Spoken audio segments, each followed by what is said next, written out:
No, you're on time. Actually, you're a couple minutes early.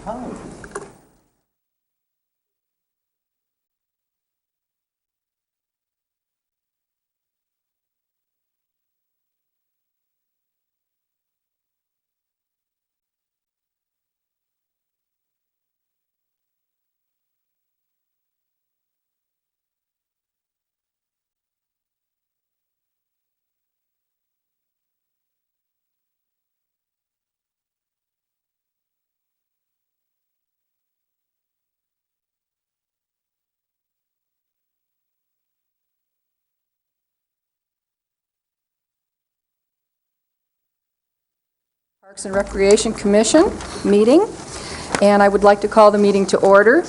Marilyn, will you call the roll, please? Bob Carson. Here.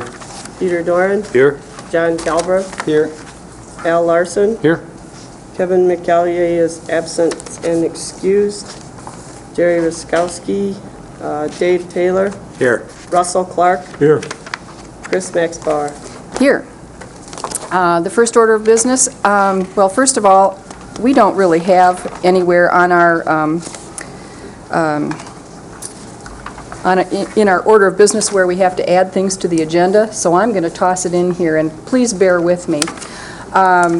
We have a special presentation from Patty O'Donnell with the Northwest Michigan Council of Governments, so if we could add Patty under special order of business, please. And I would also like to add, under new business, number 6, the Director's Report to Resource Management and Administration, RM&A. I'm sorry. Could you repeat that? Yes, the Director's Report to RM&A, Resource Management and Administration. I would like to add that under new business. Is number 6? Number 5.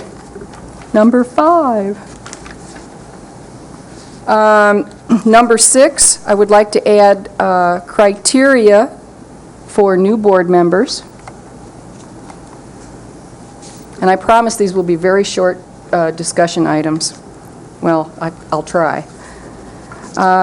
Number 7, a letter to our state representatives regarding civil infractions versus misdemeanors in our parks.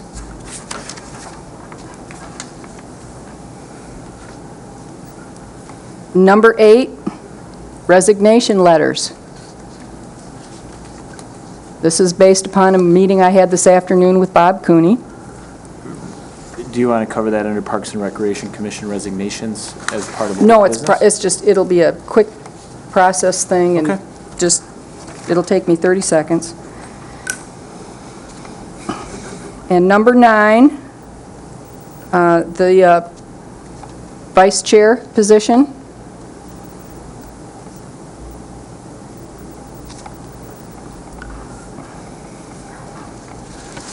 And number 10, performance measures.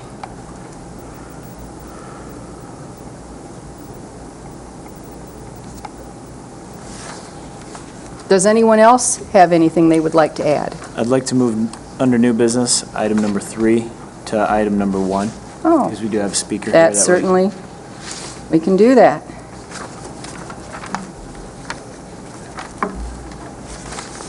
All right. With that, the next item on our agenda is public comment. Marilyn, will you please read the rules for public comment? Any person shall be permitted to address the Parks and Recreation Commission, which is required to be open to the public under the provision of the Michigan Open Meetings Act as amended, MCLA 15.261. Public comment shall be carried out in accordance with the following board rules and procedures. Number 1, any person wishing to address the board shall state his or her name and address. Number 2, no person shall be allowed to speak more than once on the same manner, excluding commissioners' questions. The chairperson shall control the amount of time each person shall be allowed to speak, which shall not exceed 3 minutes. The chairperson may, at his or her discretion, extend the amount of time any person is allowed to speak. Thank you, Marilyn. At this time, we'll entertain public comment. Seeing none, we'll move on to special order of business. Patty? Thank you for coming. Thank you for inviting me through Bob Karstens. And I handed out a copy of the planning with green infrastructure. And to put in perspective of, parks and recreation, I'll just go over very quickly just a summary of this plan. This plan was developed through the Lake Michigan Watershed Academy, which we are a part of for the Lake-wide Management Plan for Lake Michigan. And then they receive money from the U.S. Environmental Protection Agency. And this money is given to regional planning agencies around the basin of Lake Michigan to do projects. And they promoted to do a project on green infrastructure. So this is a baseline or introductory manual for an addendum to New Designs for Growth, if you've heard about New Designs for Growth. So we are doing addendums to that, and this is one of them. So green infrastructure is an adaptable term, all these words, sustainability or green infrastructure, livability. But this is for an array of products or technologies and practices that you use the natural systems or you engineer systems that mimic nature to enhance your overall environmental quality and provide utility services.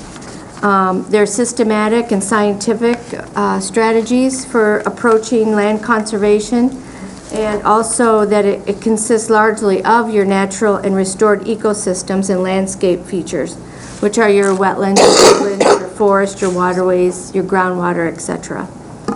And it also includes the public and private conservation lands, so national, state, and local parks, nature preserves, non-motorized transportation facilities, and wildlife corridors.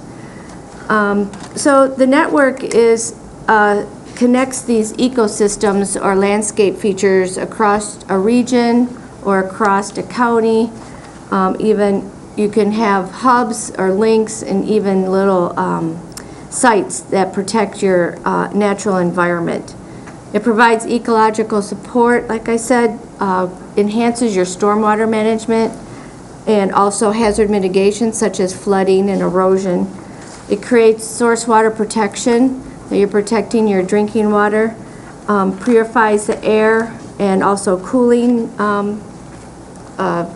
service, prevents your fragmentation of your open spaces, and also prevents and controls increased costs of public services, such as your stormwater, your drinking water, etc. There's also economic benefits that you're protecting working lands, such as agricultural or forestry, and it guides the growth in your region. It can promote tourism, which we know up here is a major economic driver, for recreational trails, for hiking, biking, hunting and fishing activities, and also agricultural tourism, such as our wineries and organic farms that bring those dollars into our area. It increases land values, greenway spaces. We've been hearing the last few years, like biking and hiking trails can often be seen as a great amenity for residents to move to certain areas. And so since this would increase land values, it can also increase your tax revenue. It increases energy efficiency by promoting networks for non-motorized transportation, low-impact development, and local food sources. And it also, dealing with the wildlife or plant life, it increases biodiversity. So you're protecting those areas and also the wildlife corridors. So you have native species being able to stay in the area and travel safely between different habitats. And then also protecting native plant gene pools and trying to protect the invasion of non-native species. The public health rewards from green infrastructure, it creates and protects recreational space for people to hike, bike, walk, and other outdoor activities, and that also includes your waterways for canoeing, kayaking, swimming, and other water sports.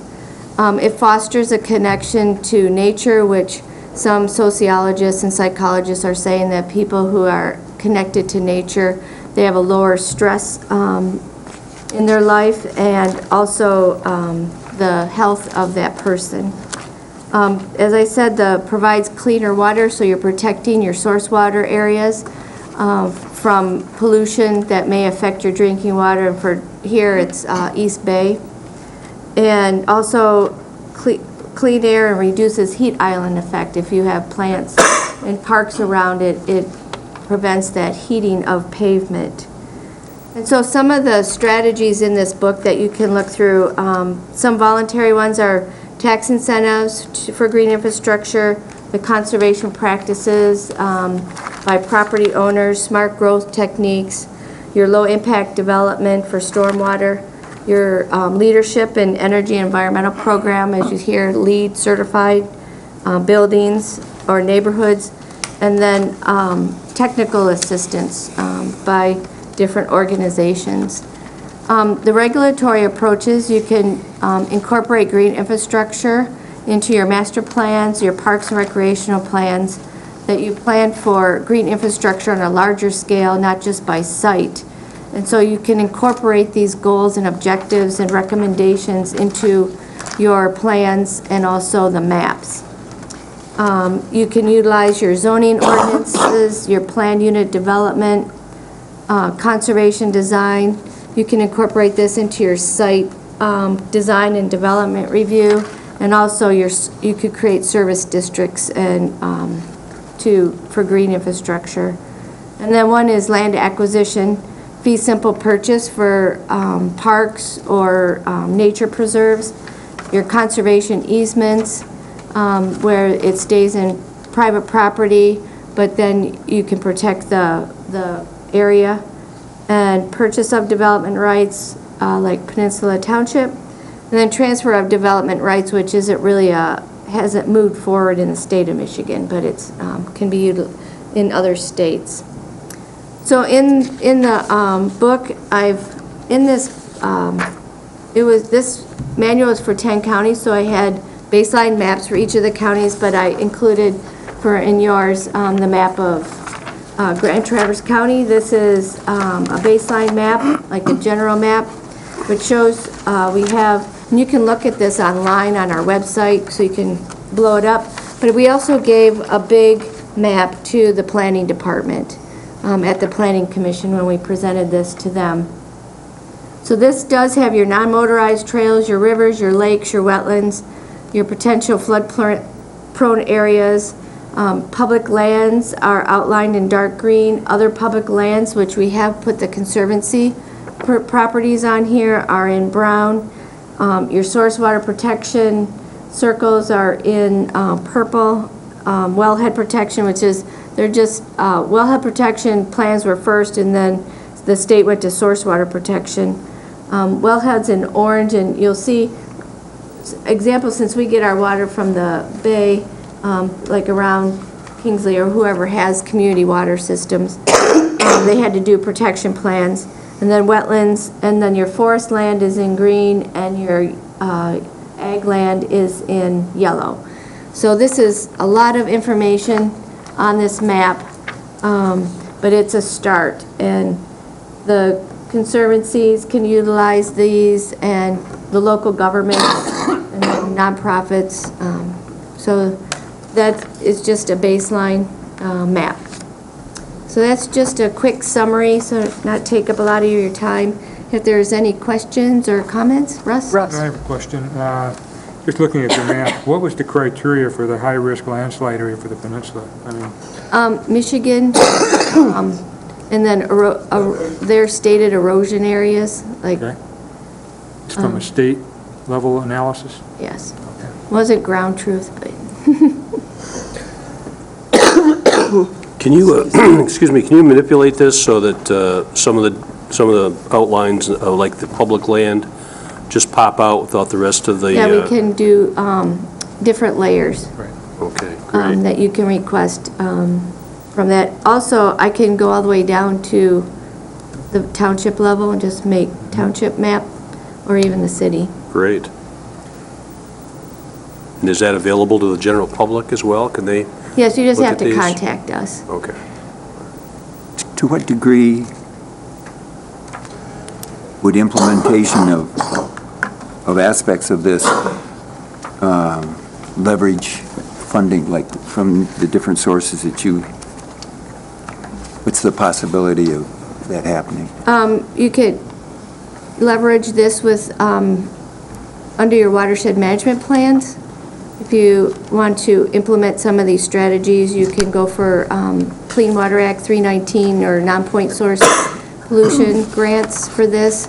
Also, you can show this for the Michigan Natural Resources Trust Fund, how you want to connect your greenways or green areas. Also, in some developments, if they're getting some public funding, that to show that you will be utilizing low-impact development strategies for stormwater instead of spending a lot of money on more gray infrastructure. Jason? Patty, I just wanted to thank you for coming out.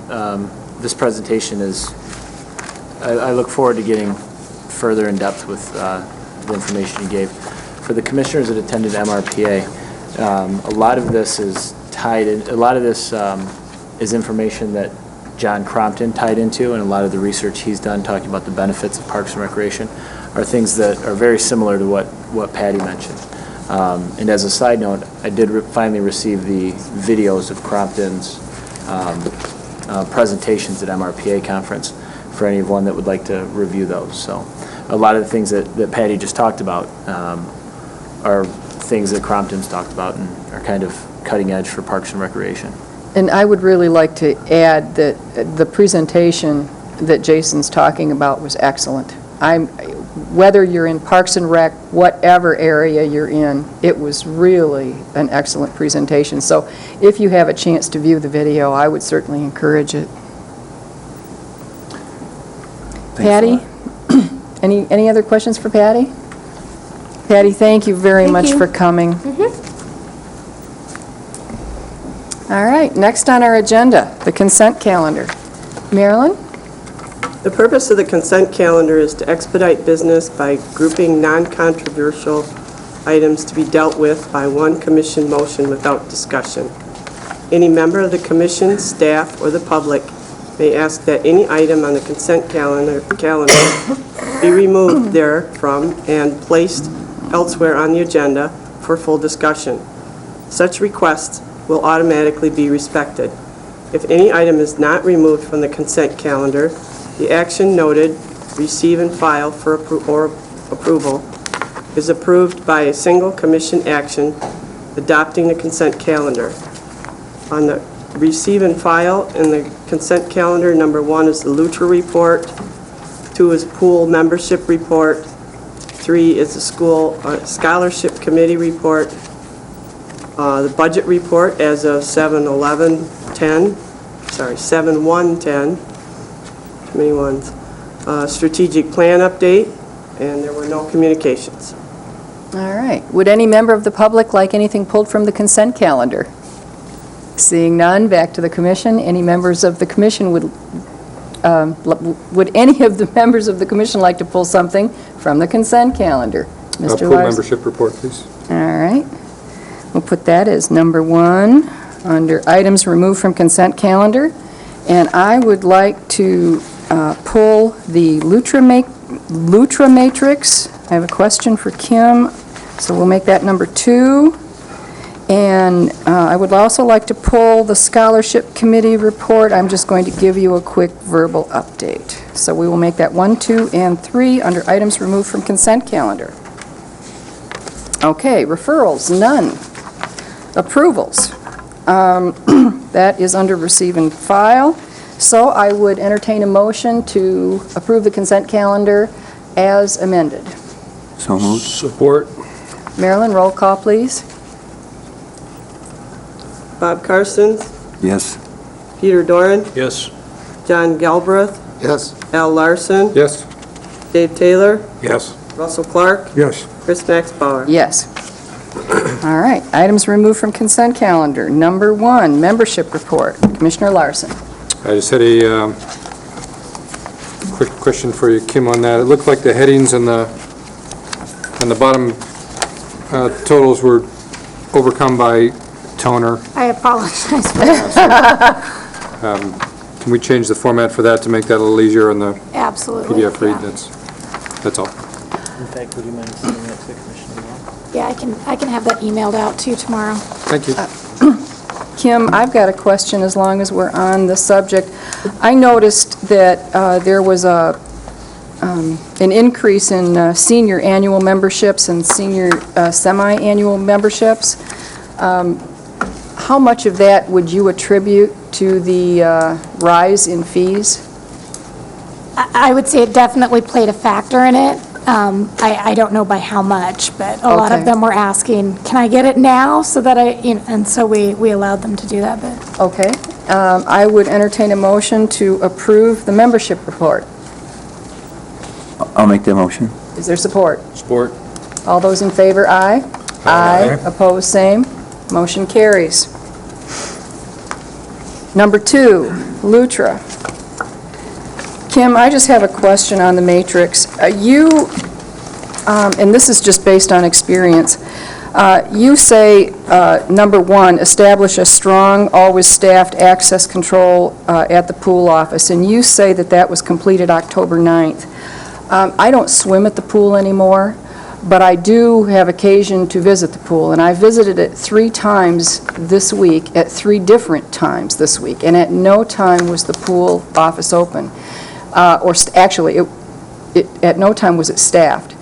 One time, the office light was off and the door was left open. So I'm wondering, what criteria do you use to state that the pool office is always staffed?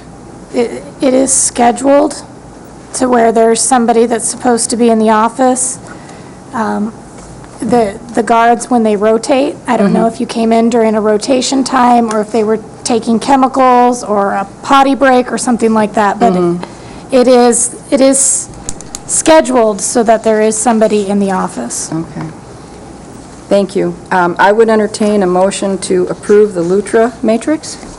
So I'm sorry, Mr. Doran? Are we supposed to approve these or just receive and file these? Well, you're right. I would entertain a motion to receive and file the Lutra matrix.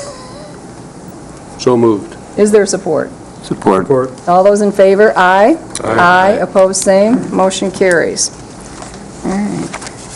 Number 3 is the Scholarship Committee report, and I just wanted to pull that to give everybody a verbal update because there wasn't time to do a written update. Nancy Parker-Reed and I and Jen Ritter met this week, and I have to tell you that Nancy Reed was an absolutely outstanding member of the Scholarship Committee already. Nancy came up with several suggestions as to how we can reach out to the public schools. She noted that staff meets before school starts, and you can request permission. She's a retired school teacher. You can request permission to attend those staff meetings, and she's going to arrange to make contacts in that area.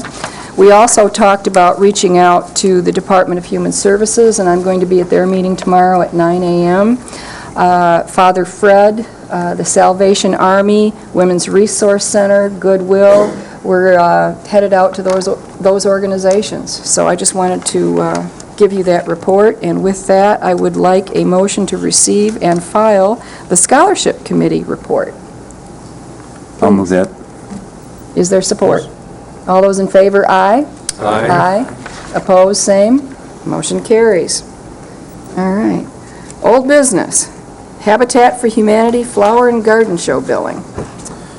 Within your packet, there's information that I put forth in regards to the Habitat for Humanity Home and Garden Show.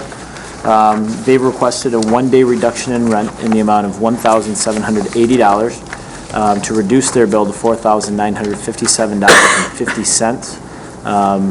From discussions with Habitat for Humanity, looking at the contract that they have, this is a reasonable reasonable request from them, considering the other activity that was going on within the Civic Center, and I recommend to the commission to reduce their bill by $1,780 for a final total of $4,957.50. Is there a motion?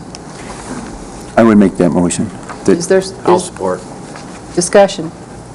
Commissioner Doran? I'm not going to vote in favor of this. That shouldn't be interpreted in any way as being critical of Habitat for Humanity, because in the past I've contributed and I'm a supporter. But this is county money, and I don't see where the county was at fault in having the activity conflict with the Habitat for Humanity flower show. That was totally unexpected in my estimation. So. Commissioner Gilbreth? I just kind of wanted to throw it out there and, no undue respect to the Tea Party, but can they be invoiced? Probably not. I will let our director answer that question. I would come back to this commission. Well, I will tell you that I have spoken with the organizer of the Tea Party. And based upon that conversation, I will not be supporting this motion. I am not convinced that the Tea Party was necessarily at fault. And, Well, just, go, please.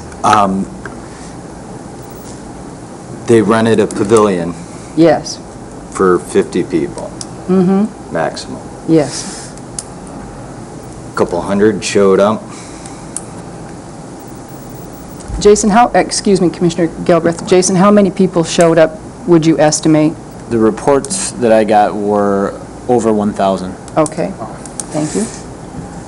At that point, it becomes, I see it as, it becomes the responsibility of the organizer who reserved a spot for 50 people to either move location or reimburse Habitat. It's kind of my thoughts.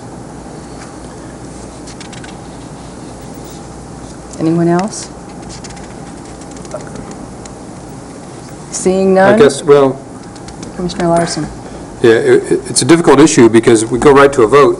I mean, then we vote yes or no, but we don't have a solution, I guess, if we vote no. I mean, I agree a lot with Commissioner Doran in that this was an unforeseen event, and they're asking for essentially the free day.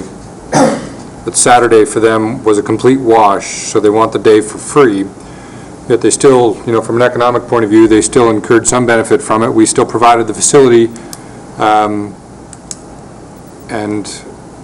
events outside of the Park and Rec Department and the county's control seem to have impinged on that. As a business, we want to keep our customers happy. I recognize that, and this is awkward. I guess I don't feel like it's our fault, but I certainly don't want to alienate Habitat for Humanity, and we like the revenue that they provide. I'm not offering anything other than just sort of babble here, but I don't have a good solution for this one. Would that be something, and I guess I present this from a law perspective, would that be something that if we continue with the charge that Habitat could take on with the Tea Party?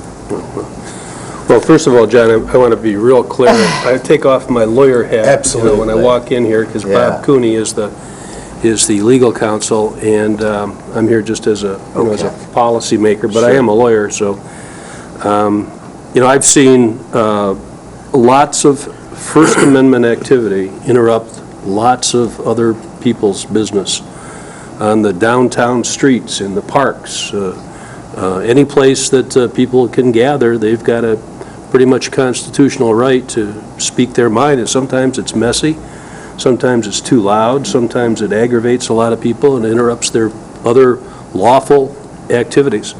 That's just part of the society that we live in.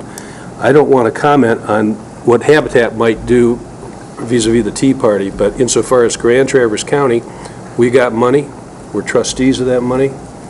Somebody convinces me that we did something wrong, that we should pay that back for some reason, I'd be certainly willing to listen to that, but be it the weather or the exercise of somebody's First Amendment activities, the Habitat was interrupted, and it wasn't the fault of Grand Traverse County. Now, insofar as Al's comments too, I think we have got to plan better, based on our experience, not that anything was planned wrong, because the Tea Party here in the past had small groups. This time they had a great big group. So, maybe in our contracts with these organizations, we can say, if you exceed twice your estimated number, then you got to shut down or something like that, and try to address it through our written arrangements with the people who are using the Civic Center or whatever facilities are at issue. And that's something we've already moved in that direction to ensure that, to do our best to ensure that the proper number of people are utilizing specific spaces that are rented. Anyone else? Commissioner Larson? We did discuss this last month, Jason. I thought that the email from Ms. Jones was a little vague on what she was accusing us of. I guess she felt like we should have communicated to her better our forecast for what was going to happen, and that all the other uses of the facility. But did we do anything wrong? Was there anything where we dropped the ball to be unfair to them, where we didn't uphold our contract with them, essentially? I don't feel as though there was anything that we didn't uphold or anything that we did in error. We were working based on the previous knowledge of the user group, the Tea Party, and that's kind of what we were working from. We told the Tea Party this is a space for 50 people. We talked to them about that when they booked. In thinking about this, if the Tea Party if our pavilion were located at a different portion of our facility, this wouldn't have been an issue. It's the proximity of the pavilion to one of the main entrances of our facility that created the issue. I don't feel as though there was anything we did wrong, and I don't feel as though we are to blame for this. My agreement with the one-day reduction in rent is based on a long-standing relationship that we have with Habitat for Humanity, in keeping one of our vendors happy and have them continue to come back year after year. Commissioner Karstens? When the group that rented the pavilion did so, do they sign anything saying that they understood that the capacity was for 50 people? I believe, and Marilyn, correct me if I'm wrong, Tea Party reserved this facility in January over the phone? No, they came in person, but at that time it was January, and it was long before the Tea Party organization had gained the momentum that they did in later months. And at that time, he expressed the comment that there'll only be a small group because I make it very clear that there's only space for 50. So was there anybody on duty at the Civic Center that knew that their agreement was to use it for 50 people? Did anyone go then? We had a park ranger scheduled for later that day. I think the park ranger was to start at noon that day. They would have been there to monitor, but we only had one park ranger at the time. Kim and myself were with the commission at the strategic planning meeting. Right. What? But it seems to me that if they got to a point where they were obviously in excess of the capacity for that there ought to, in hindsight, it's always easy. But it seems to me that some responsibility is upon us to ask, to monitor whether or not people are obeying the rules, so to speak. If you run a place for 50 people and you've got 100 people, it would be reasonable for someone to kind of point that out to them and ask them to abide by that kind of stricture. And so there might, in some degree, we might have been remiss if we didn't have someone ask them to do so. The question one of the questions I have in my mind is, this is a public park. And why can't the public, even if it's 1,000 people, come onto the public park's property?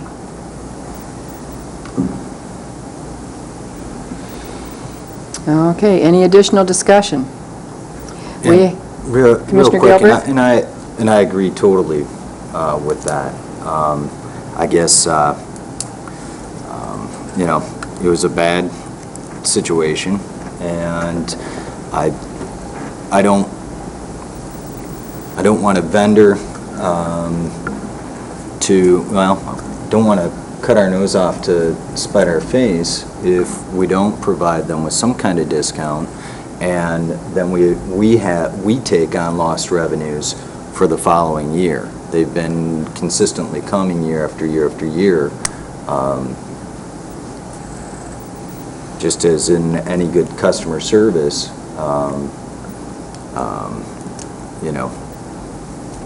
they paid for it. It was out of our control what happened, but we don't reach some kind of agreement with them, they might not come back next year, and we'll have that entire lost revenue. Commissioner Karstens? Is Twin Lakes a public park as well? Yes, it is. So, but we feel justified at times in closing it off Yes, we do. because some people pay money to utilize it. Based on state rules on how the property is being used. It's not our rules to close it. When we have a private camp at that property, state requires that we have it as a closed campus.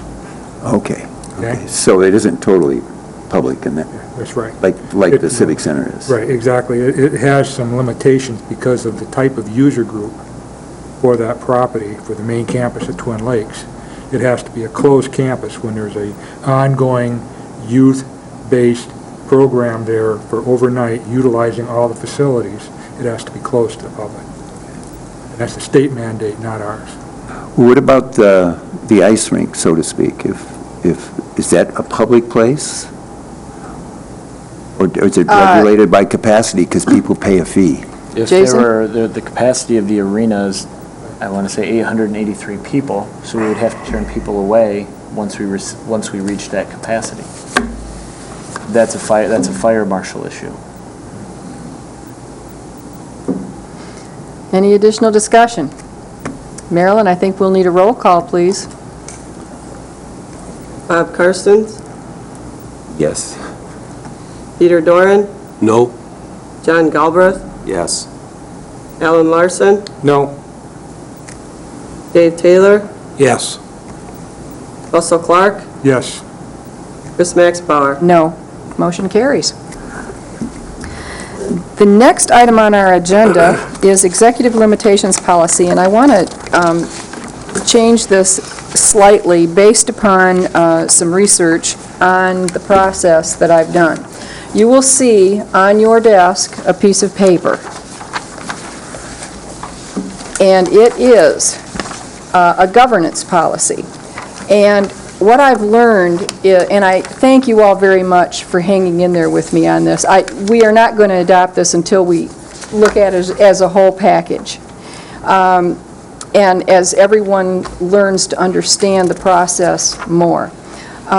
What this is a governance policy, and it's the very top rung. It's the global. And I'll just read it for members of the public. The purpose of the board, that would be the Parks and Rec Board, on behalf of, and then it says identify the ownership here. And this is a discussion that we will have. Who is our ownership? Residents, citizens, taxpayers, voters? That's up to the board to decide. Okay, so I'll just put a word in there. On behalf of citizens, is here to see that the Parks and Recreation organization A, achieves appropriate results for appropriate persons at an appropriate cost as specified in board ends policies. Now, there is absolutely no question we do not have any board ends policies at this time. But that would be determined by the board. And for members of the public, ends policies are results, recipients, and cost. That's an ends policy. All right. And B, avoids unacceptable actions and situations as prohibited in board executive limitations policies. Those policies will also be determined by the board. Now, when these, I want you to try to think, and I'll tell you, my husband told me this about the Constitution. You know, when you take a look at the Constitution, life, liberty, and the pursuit of happiness are ends policies. And just had a senior moment. Help me here. Bill of Rights. Thank you. The Bill of Rights Yeah. are limitations. You know, you can't stop the press. You know, you can't keep people from speaking up. Those are limitations. So I just thought I'd throw that out there because I really found that interesting. But what I would like us to do is adopt this policy as the very top rung, identify the ownership, and then next month we will go on to another type of policy. So, for discussion purposes, may I have a motion to tentatively adopt and identify the ownership of this governance policy? So move. Thank you. Is there support? I'll support. Thank you. Discussion. I think we should replace board with Parks and Recreation Commission in a couple of places. All right. And I'd suggest that the ownership are the residents and taxpayers of Grand Traverse County. Residents and taxpayers. Okay.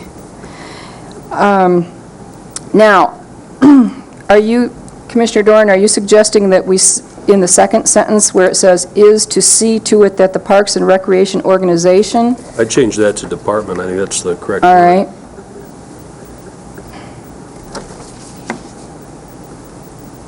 And please keep in mind, everyone, what these policies do is they really limit the board as to what we can do. And as we drill down, I think it'll become clearer to you that it really does limit what the board can do. We can go as low as we want as far as limitations. We can go as low as we want to govern ourselves, to restrict ourselves. Thank you all for taking this adventure with me. The other thing I would like to toss out here, and probably this will be in a, hopefully this will be in a separate motion. There is I know that the Carver book is extremely difficult reading. At least I find it difficult. Because as you read the Carver book, he's not consistent. He will say at the beginning of a chapter, this is what he's going to tell you, and then he doesn't necessarily tell you that.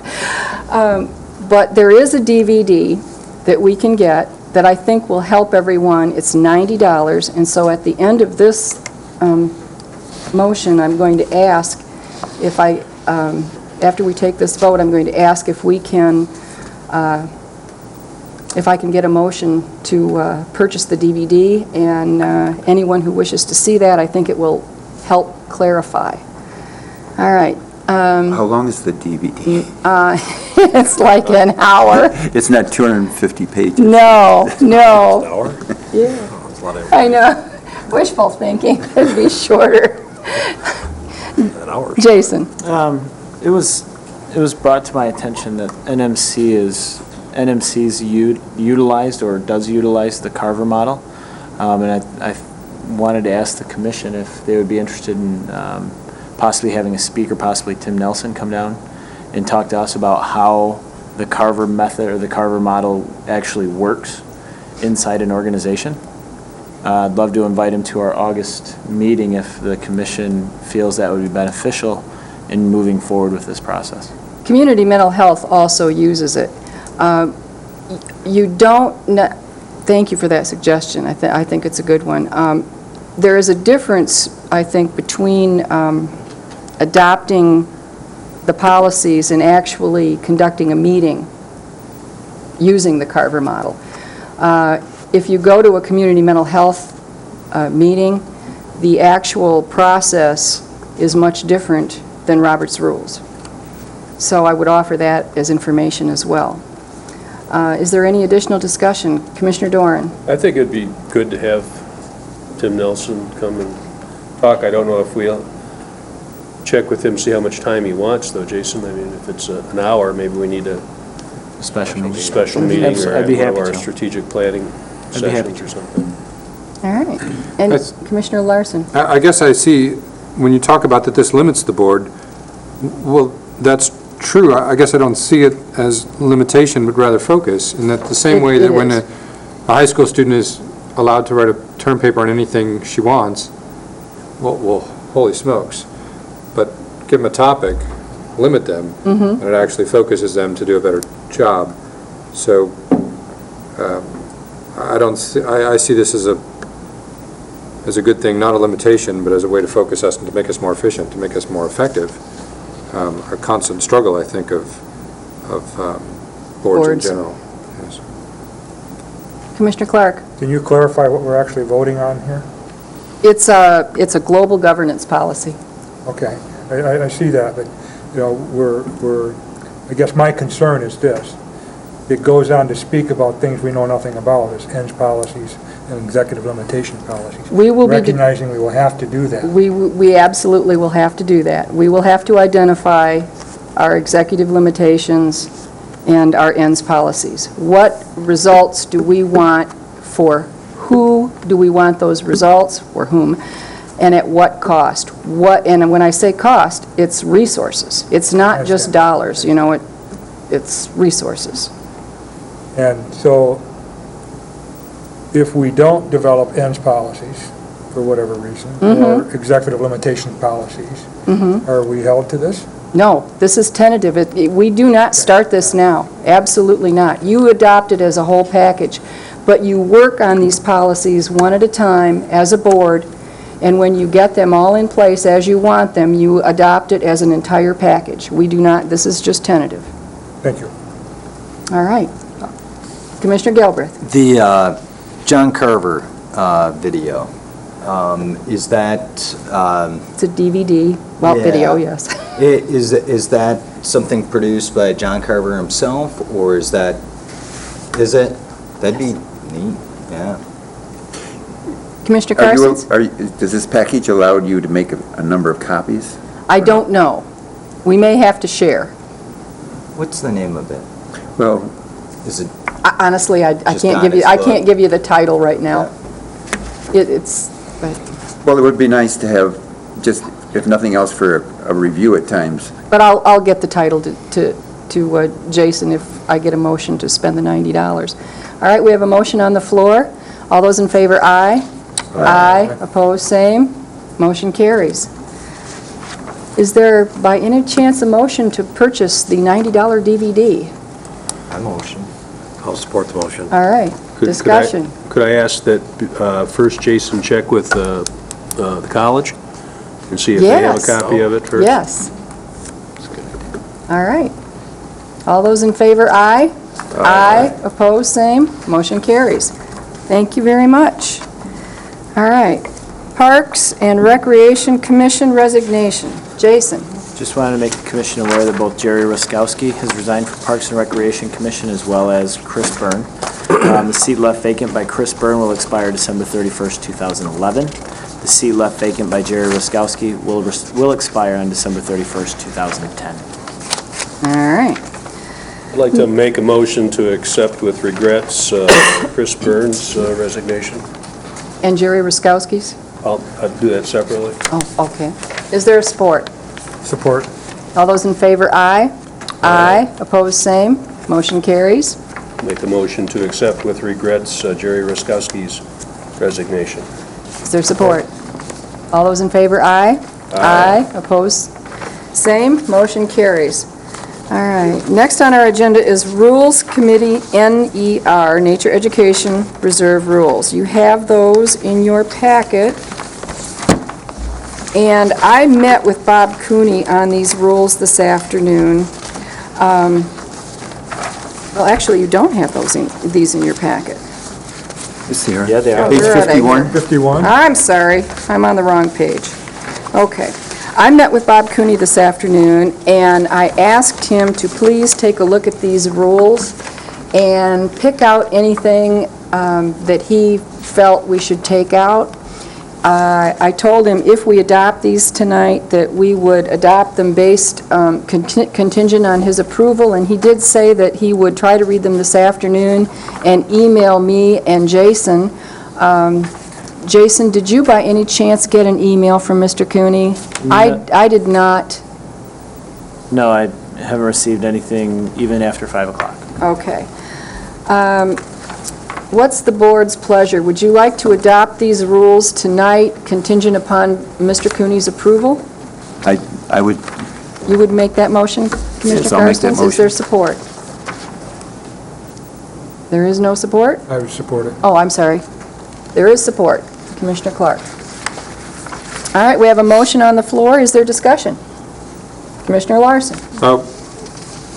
What's the hurry? Is there any urgency in approving these now before we get the attorney's take on these? Because if we approve them and then we have to undo it and then approve them again, Commissioner Carstens? as I'm this board's representative at the Nature Education Reserve, and the general feeling I got is that they have been waiting for quite a long time for this to happen, and they would appreciate very much to receive them as soon as possible. So I think that the motion I made is reasonable in light of their need. Commissioner Larson, if Mr. Cooney has major changes on these rules, we can just bring it back next month. If he does not, it moves the rules on to the county board. okay. We have a motion on the floor. All those in favor, aye. I'm sorry, Commissioner Doran. What's the, what is the purpose behind the no swimming or wading in the reservoir? Is that dangerous in some I way? think it's a safety, Is it to wade in the? yeah. Oh, thank you. Steve is Largent's in the here. audience to talk about, or to answer any questions regarding this, as well as the first item for new business. Steve, would you please come up to the microphone, introduce yourself? Steve Largent, Grand Traverse Conservation District, and it's been a while. Hello. Hi. Yes, there actually is a safety concern as the reservoir exists right now. In fact, Jason received a call from a lady that, who her and her family, who were unaware of the soft muck silt soils in Sabin Pond, exited on the west side of the pond near a boardwalk where you normally would not exit the pond. It was not near the dam, and they became, stuck in waist-deep muck. And so it's just really a safety issue. This in no way, Steve, is going to eliminate fishing, No, not at all. but you won't be able to wade out to fish if somebody wants to do that. Technically, I guess that would be true. If you're maybe in a float tube or something, or in a boat, but there are areas of soft muck soils that if you're not aware or not experienced like these folks, you could get yourself into trouble. I mean, it's the first episode that I've heard of on Sabin Pond, and it's been there for decades. And so, On the firearms, has anybody looked at that in relation to the concealed weapons statutes? That I don't know. That would be back to the Rules Committee Okay. as far as the I firearms. think Bob Cooney ought to look at that provision. I'm by no means an expert, but I do have my CPL. And when I took instruction on my CPL, I was told that you can carry a firearm on county park property. You can't take your firearm into an arena, but you may carry it on to parkland. I guess my major, But that was my instructor who told me that. Okay. So, I mean, as I said, Well, I am Bob- certainly by no means an expert. Bob Cooney, he'll know that right off the top of his head, probably. There, it says no bikes except on paths designated for bikes. Correct, and that, I believe, was going to be changed to north of Sabin Dam, I think, is now Okay. going to be, so they can ride up to the nature center, I believe it was. Okay, great. Correct? That's good. I think that there needs to be, maybe you and Bob know, and Russ know better, maybe some adjustments there to make sure that somebody riding a bike is not in conflict with pedestrians or things. But I'd like to be able to see you be able to get on your bike, and ride all the way from the YMCA all to the nature center and back again. And as you know, there is an effort to put an underpass Yep, on South Airport Road, connect that church road. good. All right. All right. Thank you. Thank you, Steve. Any additional discussion? All those in favor, aye? Aye. Opposed, same. Motion carries. If Mr. Cooney has any problems with the rules, they will come back next month. Before we move on, I have a question for the commission. The next step for this process should be for these rules to go to the Resource Management Administration Committee. Yes. That committee met yesterday morning. So I would ask this commission whether or not they'd like to make a motion that this go directly to the Board of Commissioners versus going to the Resource Management Administration Committee, which they don't meet until, is this second Wednesday in August? I think they meet second Wednesday of Yes. August. Yes.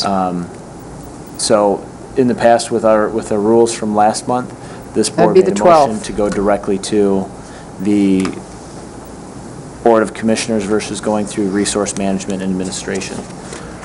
It's the board's preference. If we hold off till Resource Management Administration, it won't make the county board until the end of August versus going directly to the county board later this month. I don't have a problem moving it forward to the county board. The county board, of course, will not approve any rule unless it's been reviewed by our legal counsel. So will someone make sure that legal counsel, I handed it to him this afternoon. Okay. He didn't have it. So, he said he thought he could get to it this afternoon, but so he didn't. has it now, though? So- Yes, he does. So it's likely that he would have it reviewed? Oh, yes, he said he So would. do you want a new motion? We have one, don't we? Marilyn? But that was to was go a motion. It before was the... approved, I'm sorry. but there was no motion to bypass the Oh, I'm sorry, resources. you're right, I'm sorry. So I was proposing that I make the motion that we All right. send it immediately to the county board. Is there support? Support. All those in favor, aye? Aye. Opposed, same. Motion carries. I would just like to say that, I know maybe it's coming up later on the agenda, but I mean, some of these things I would like to have them as civil infractions and not misdemeanors. They don't really, that they shouldn't be criminal offenses. There should be some penalty, but not possibility of jail time for some of these things. But right now, as I understand it, we're hampered. By state statute. By state Yeah. statute. So I think Christine's going to I address that will, later. I will. Okay. On to new business. Deer at Power Island. Mr. Tank, would you like to come forward and give your name?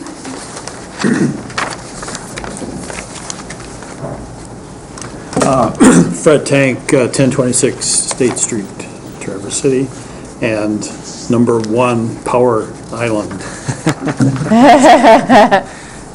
For For those of you who don't know, Fred is our park ranger out on our seasonal park ranger out on Power Island. He and his wife do a phenomenal job out there, and I guess we don't see you very often in these meetings, Fred, so thank you. No, actually, in 25 years, I've never come to one. Well, welcome. All right. Jason, do you want to speak to this? And Absolutely. Fred can answer any questions that we might have? At the end of last summer, Fred brought to my attention that he's observed a possible overpopulation of deer.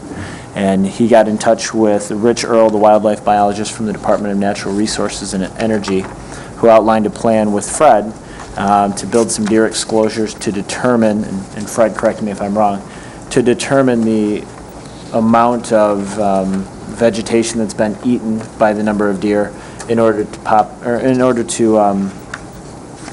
have an idea of the number of deer on the island. Those exclosures were built at the end of last summer, early fall, and when Fred returned to the island in the spring and throughout the summer has determined that there are several deer out there and that the deer need to be managed on Power Island. So Fred, I'll let you take it from there. Yeah.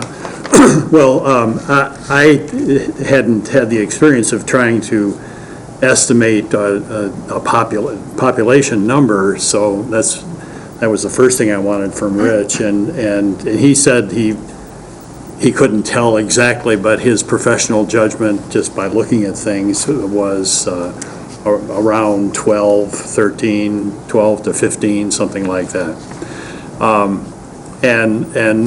My concern was just what will happen and what is happening to the vegetation on the island.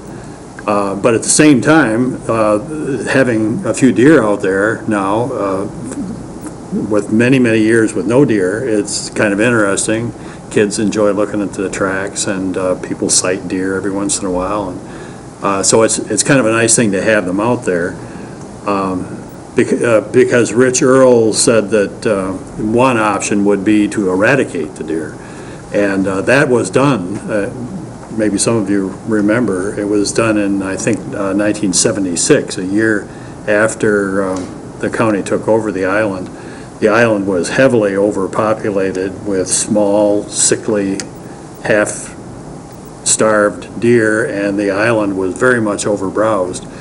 And so the deer were eradicated. And up until maybe 7 years ago, the only deer that I ever observed out there I started out there in 1985, is late in the fall, in October and November, I would see very large deer tracks in the sand on the beach. And then that would last for a week or so, and then they would disappear. And so I assumed that a buck swam out there just to see what was available and found nothing and left. But 7 or 8 years ago, apparently a doe arrived, and she had a fawn, and that's been progressing since. I think we've probably had 5 or 6 fawn appear this spring, and the population that we had before now, I think was sustainable. I'll tell you in a minute about what they eat, but the goal is to keep the population from growing too high.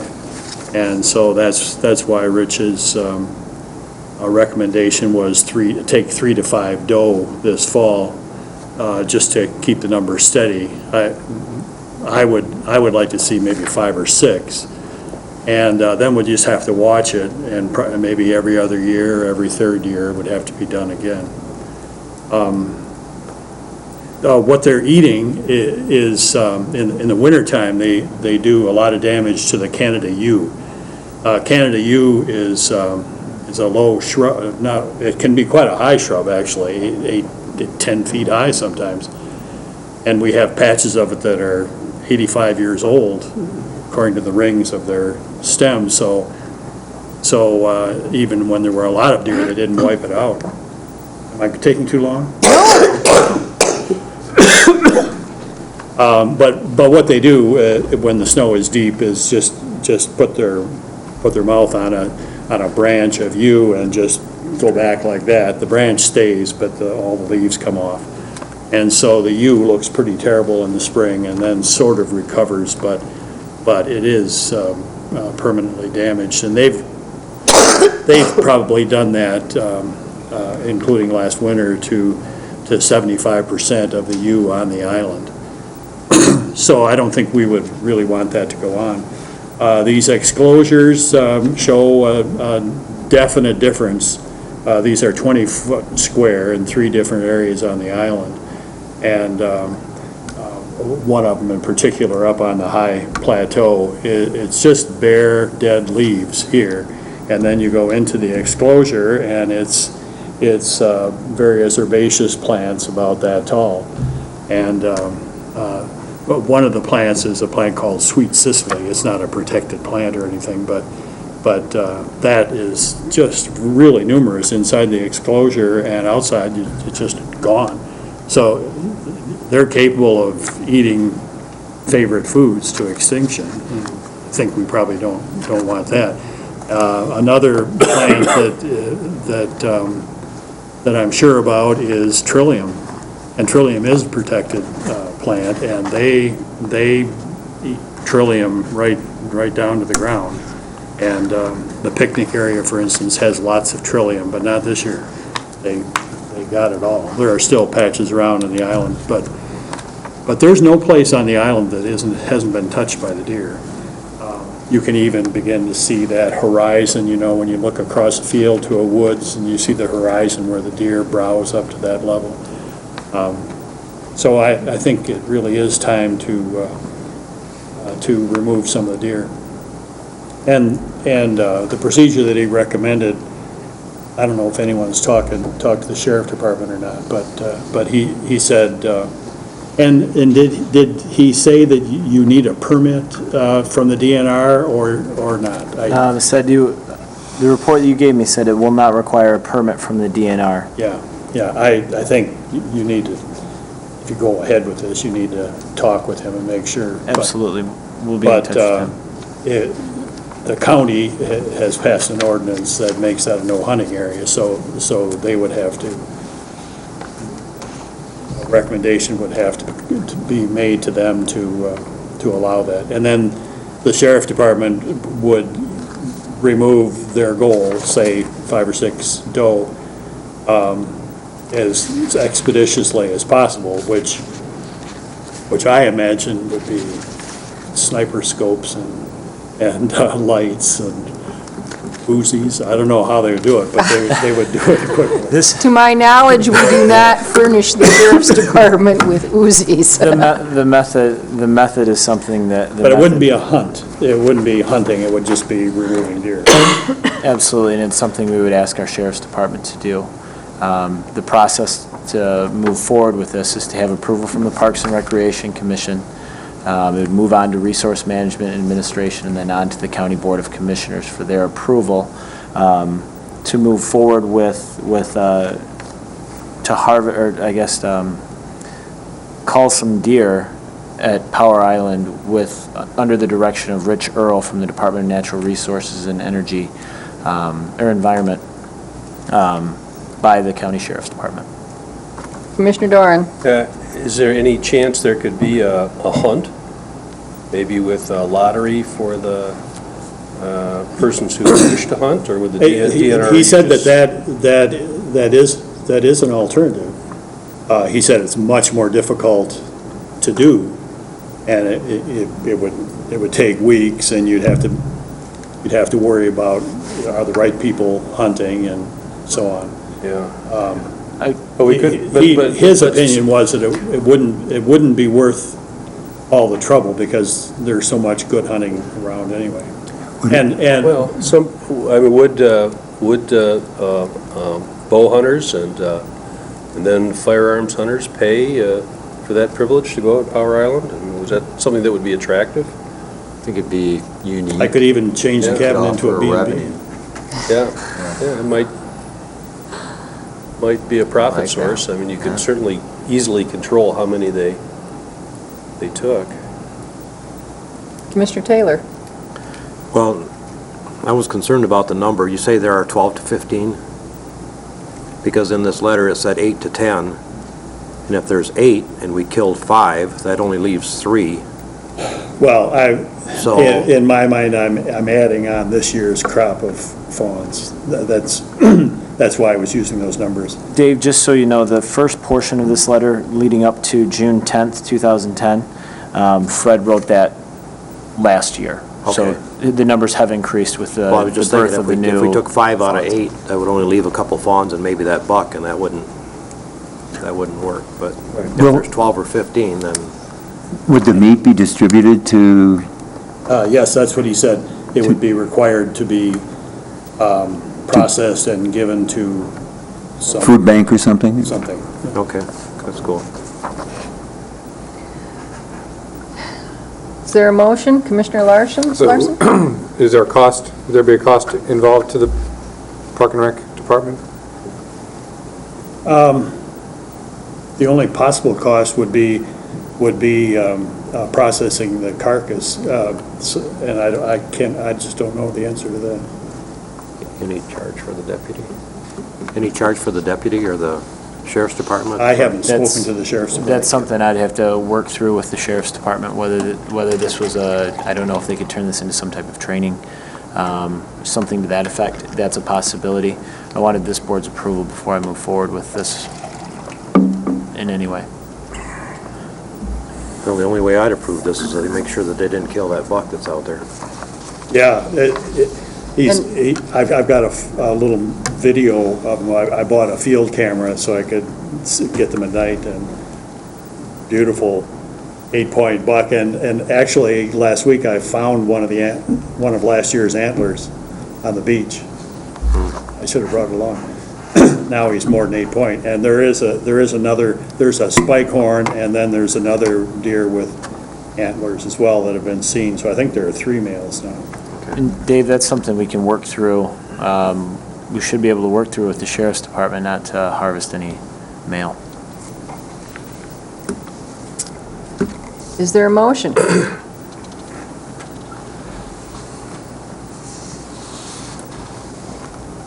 I would make the motion to approve the deer harvest by the Sheriff's Department to control the population on Power Island. Support. Discussion. Hearing none? I- I'm sorry, Commissioner Taylor? I'm sorry. I would just want to be real careful about how many they killed. You know, I don't think, Yeah, I would want, as Jason said, Rich Earl to be involved, and he understood my suggestion that we want to keep a small population of deer out there, a healthy, small population.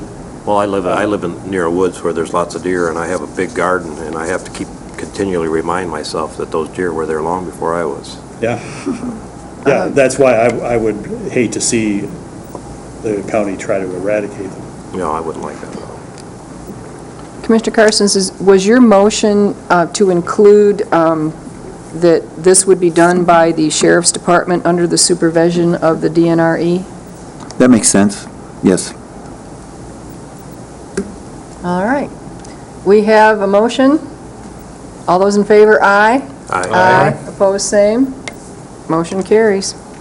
Thank you. Thank you very much. Thank you, Fred. Next Have on a safe the, trip back. next on the agenda, the Natural Education Reserve, access at Sabin Dam letter. I'm going to ask Steve to come up and talk about this.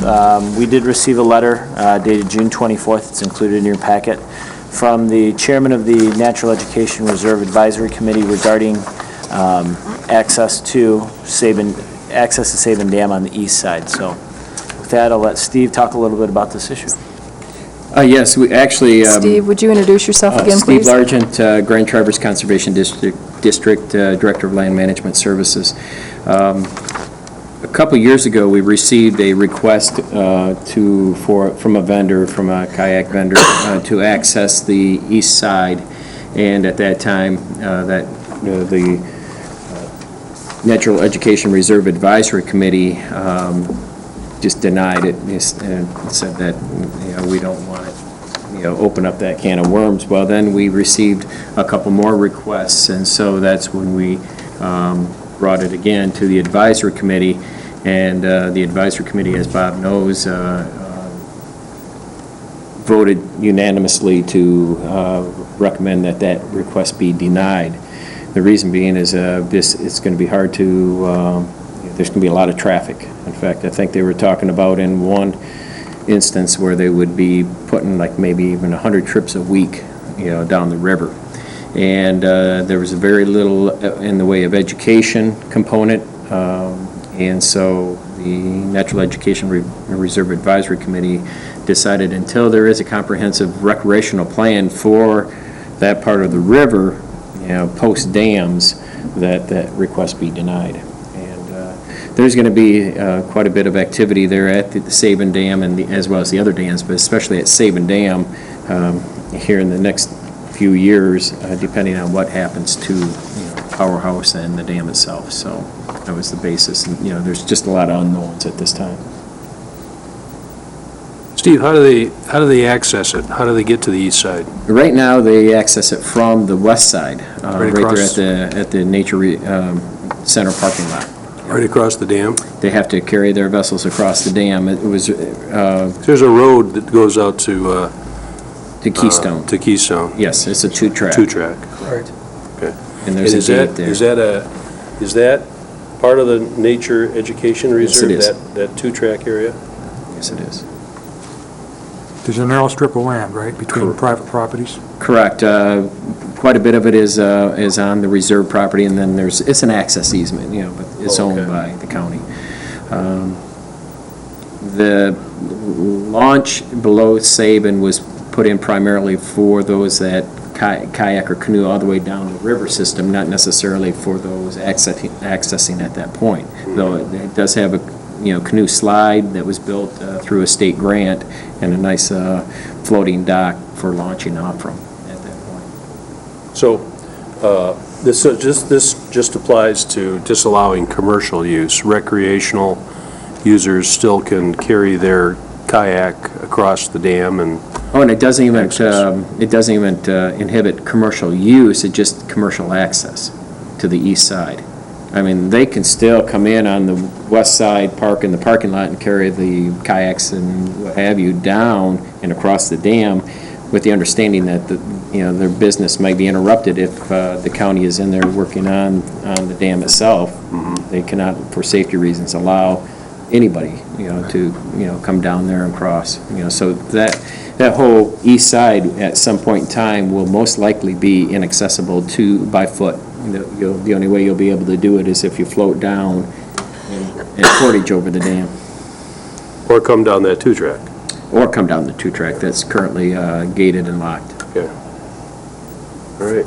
Right now, private property could carry their kayak from Keystone down that two-track if they chose. Quite a ways. I Yes. understand that, Yeah. but Yes. that is a possibility. You could cart them in, but there's no place to park out on Keystone. Right, that is correct. Without blocking that gate. Is there a motion? I don't recall exactly what the recommended motion was. The recommendation is that the Parks and Rec Commission follows the recommendation of the Natural Education Reserve Advisory Committee and makes a motion to deny commercial access to the east side of Sabin Dam. So moved. Support. Discussion. All those in favor? Aye. Aye. Opposed, same. Motion carries. Thank you. Have a good evening. Next on the agenda, Phragmites. Jason. I wanted to bring this to the commission. We are now in year 2 of a 3-year campaign to fight Phragmites australis along the shoreline at our Maple Bay property, as well as Power Island. Acme Township has moved forward with the second year of treatment, and they're doing a 2-year treatment for Phragmites. And they would like us, of course, to be a part of it. Fighting Phragmites is something that needs to be done along the entire shoreline, and if we miss out on it, it kind of defeats the purpose of their campaign. They did treat Phragmites last year, and this would be the second year of treatment, and I asked that the Parks and Rec Commission make a motion to approve the second year of treatment for Phragmites australis at Maple Bay Waterfront in Acme Township. So moved. Is there support? Support. It's been moved and supported to treat the Phragmites at Maple Bay Waterfront. Discussion. Jason, you mentioned Power Island. Is there similar efforts, Power Island, or is that not such a problem there? They were treated last year, and it's something that I'll be in touch with the township supervisor out there to see if they're going to continue with their treatment process for this year. Peninsula Township? Peninsula Township, I'm sorry. You said township, so you Okay, yeah. said township, so I assumed it was Peninsula. Yes, Peninsula Township, I'm sorry. Thank you. I was at Peninsula Township's board meeting this week, and they indicated that they are moving forward. I do have a question on this for you, Jason. I know this is in our budget. What is the annual cost? I was surprised, and I asked Wayne Clatter that, and I apologize, I meant to mention that. We've already made the contribution this year. That isn't something that we've made from Parks and Recreation, although we did contribute to this last year. The Board of Commissioners contributed to Peninsula Township as well as Acme Township last year. The reason I'm bringing this back to the board is the Department of Natural Resources and Environment has asked that each of the property owners sign another permission slip for the treatment to be done at the park. So before I sign that, that's what I was asking for, the approval in order to move forward with the treatment. So we paid last year. In an email I've got from Wayne Clatter, he said we've already made our contribution. But I Didn't was, make that this year, that's, well, it is if this is last part of, season. the reason I'm asking the question is because if this is part of a three-year plan, I'm interested in knowing what it's costing us this year, so I have an idea, and I understand that, chemicals costs change, et cetera. The amount of treatment area changes as well, but I was wondering, this is something that you're going to be looking at for our 2011 budget, or? Yes. Okay. Yep, in 2011, I believe they're just simply going to do a survey, and they've got some volunteers that are going to be doing the survey. So the third year of treatment is actually just to my understanding, is an evaluation of how the treatment went. Okay, so we may or may not need to treat next year. Correct. Okay. All right, we have a motion on the floor. All those in favor, aye. Aye. Opposed, same. Motion carries. All right, number 4, swim lesson / free open swim. Kim, I believe that's you. Currently, one of the benefits that we provide with our swim lesson participants is that they can attend open swims for free while they're signed up for swim lessons. So if they sign up for a Saturday class that goes for 10 weeks, they have 10 weeks of unlimited free open swims that they can attend. And so I'm making the recommendation to the board tonight to remove the free open swim as a benefit to swim lesson participants. I've got some questions. What kind of revenue are we talking about here? I don't know for sure. In the last couple of weeks, I've been watching to see how many of our swim lesson participants are taking up on that. And I've seen 3 families about the size of 4 or 5 participate in that several times, so. Have you gotten any information from staff as to how many, have you asked them how many people participate in this? I have some, and I get about the same numbers as what I'm saying. I did call Harbor Springs Pool, Charlevoix, and Manistee to see if they offer this service, and actually Harbor Springs kind of laughed at me when I asked. So it's a unique service to this area. I've not heard of it in the pools that I've worked in as well, so. Commissioner Karstens? Question, do they, the ones who take swim lessons, are those free lessons, or are those that they pay for? They pay for the swim lessons, but when you're registered for swim Right. lesson, currently you don't have to pay for open swim. Right. Okay.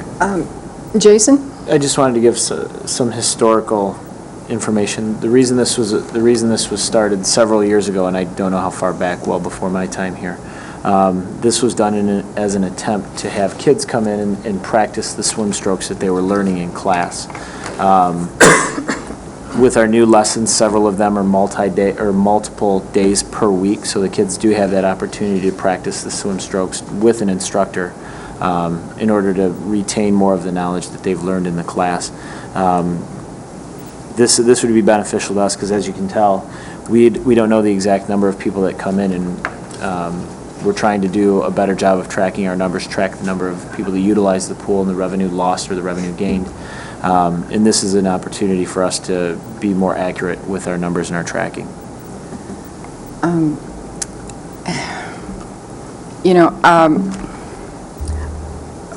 I will tell you that I am not necessarily, I'm in favor of this to a certain extent, but not to the extent that is being recommended by staff. And Jason is exactly correct.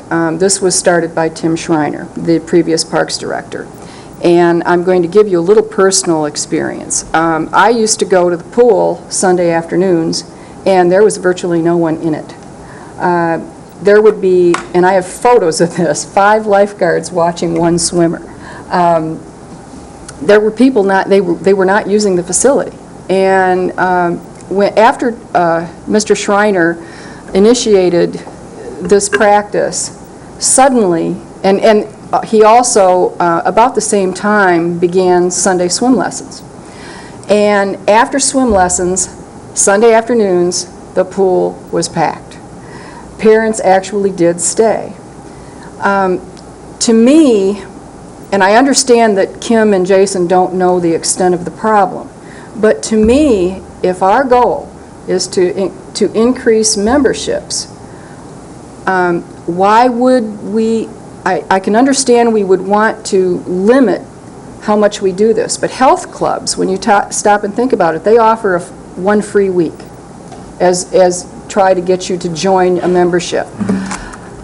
I would want to know, I would be in favor of limiting this to a one-time only, because, you know, if families come in with their kids during the first first lesson, you know, and they find, oh gee, Johnny just loves coming to the pool in the afternoon, and Mom and Dad love coming to the pool in the afternoon. My question is, why can't this be a marketing tool to get families to join as far as to pay for memberships? I would not be in favor of the policy as it is now, but I would want to use this at least for a period of time to see how many families take advantage of this. So, Commissioner Karstens. Yeah, I agree with your perspective. I was just wondering if there couldn't be possibly some kind of a punch card, and maybe they got 2 punches, and then they would have to pay after that, but for people who take lessons or something like that. But I agree with you, I was thinking along those lines myself. I was wondering if there was in some way to tie some kind of benefit in. Go ahead. Currently, at the end of their swim lesson, they get a report card, and on that report card is a pass to come back for a free open swim for that child. So they are encouraged to come back and see how much they love it, and either, you know, encourage a membership or encourage more swim lessons out of it. And that's a good way for us to track it, is because they bring in their completed report card that is dated and initialed by their swim instructor, and then the front desk staff then kind of makes an X through it so they can't keep using it, but then they can still keep their swim lesson report card, because us moms like to save all of that kind of stuff. So, I mean, we do have that going for them as well right now. You know, again, my feeling is that, you know, when mom and dad get into the pool with little Johnny or little Susie, even, you know, certainly, again, I'm not in favor of the policy as it is now, but I am in favor of using what we have, which is a resource, as a marketing tool. And I think there needs to be some kind of happy medium. So, is there a motion? Well, is the one free lesson, the happy, or one free open session, the happy median? For the family? Yeah. How about 2? I mean, I don't, 1 during the lessons and maybe 1 at the end, yeah, I have. with the report card. I have not taken advantage, I did not take advantage with my kids of the Civic Center pool. I kind of regret it, but, so I don't know, you know, what it is, but But, you know, certainly don't want to. we could try it for a while and see We certainly if- know we're in a revenue-raising situation. Yeah. We want to get as much revenue as possible, so. Well, I have to, I agree with you, we do absolutely need revenue, but the real expense is in the labor, if you take a look at the budget numbers, and that truly has to be addressed, and has to be addressed during our budget discussions. Jason? I guess along what Pete was driving towards, oftentimes the majority of the kids that are in our lessons are under the age of 7, which under the age of 7 you're required to have a parent with you. It would be an easy change to make that free swimming coupon a child and a parent, because a 7-year-old person under the age of 7 would be required to have a parent there anyway. That's certainly a happy medium that we could easily accommodate and provide better service to the customers and get both the parent in the water for them to realize the potential of swimming and what the potential effects it has, as well as getting the child in the water, as well as promoting a good time between parents and kids. Why wouldn't you do a family? I mean, you know, if you have 2 or 3 children, you're going to, why wouldn't you, again, you know, I'm saying, why wouldn't you want to encourage a family to come because you're trying to sell family memberships, rather than just 1 child and 1 parent? Kim? As a parent, when my child does something good at school and Applebee's gives her a thing for a free child meal, we don't get a free family meal, just the child gets the meal, but it still brings us in, and we still purchase meals for the other 3 children.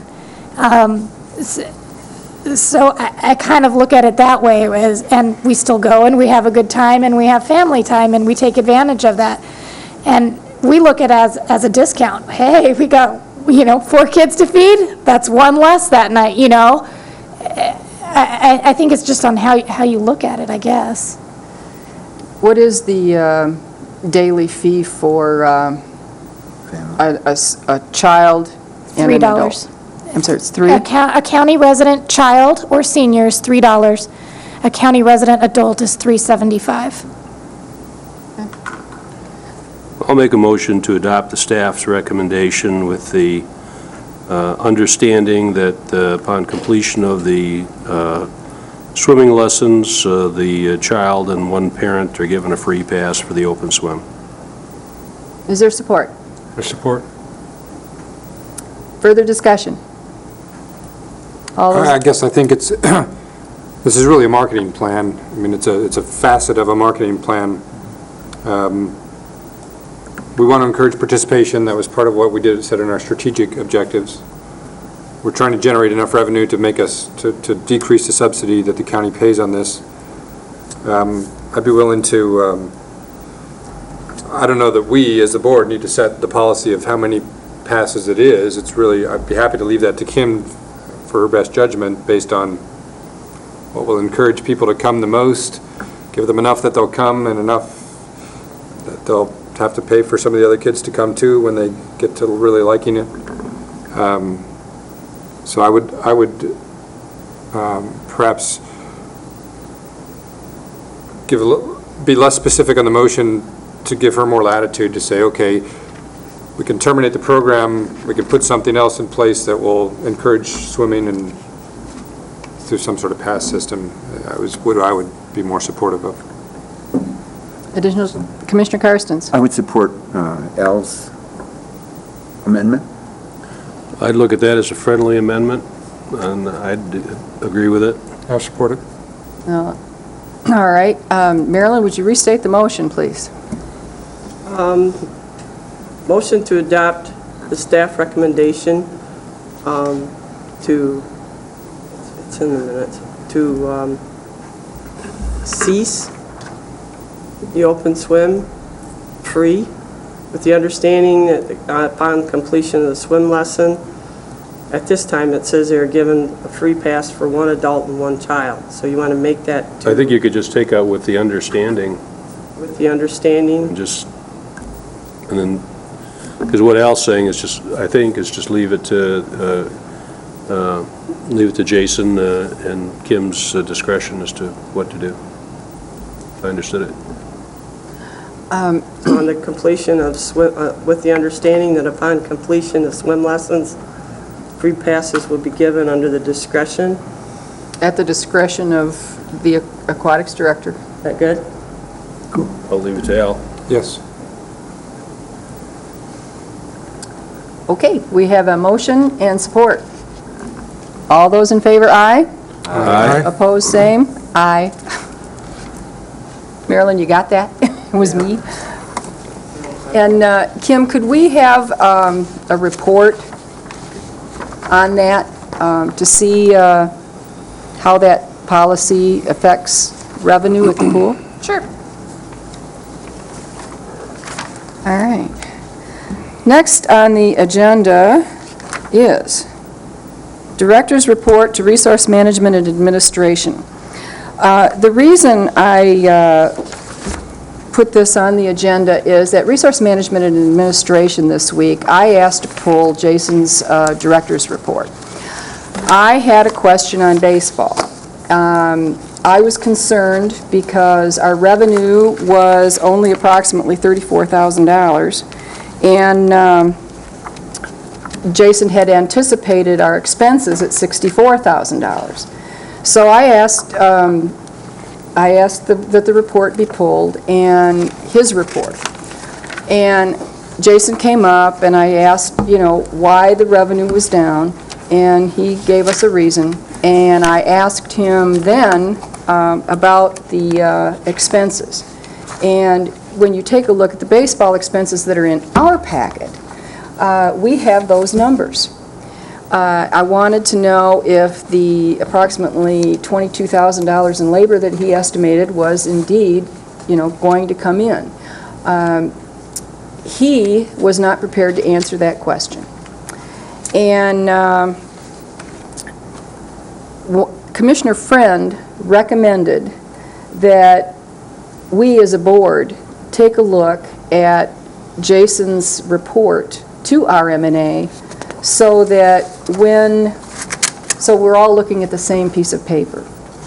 So what I would like to suggest to the board is that Jason provide next month a copy of perhaps 2 or 3 of his director's reports, maybe the last 2 or 3, for the board to review. And then we can bring back suggestions as to what we would like him to include in his report to the county board. So that's why I have got that on there.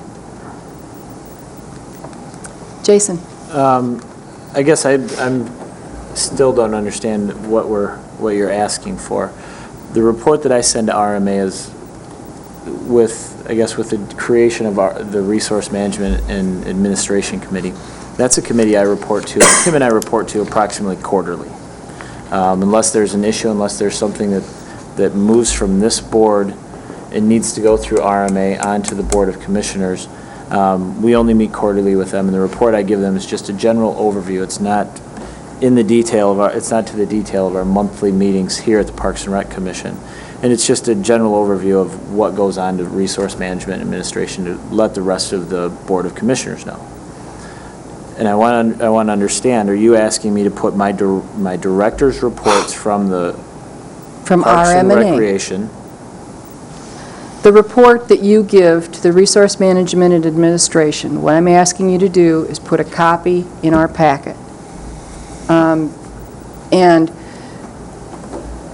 like, and I will let everybody know, when we have, Jason is exactly right, he reports to that committee quarterly.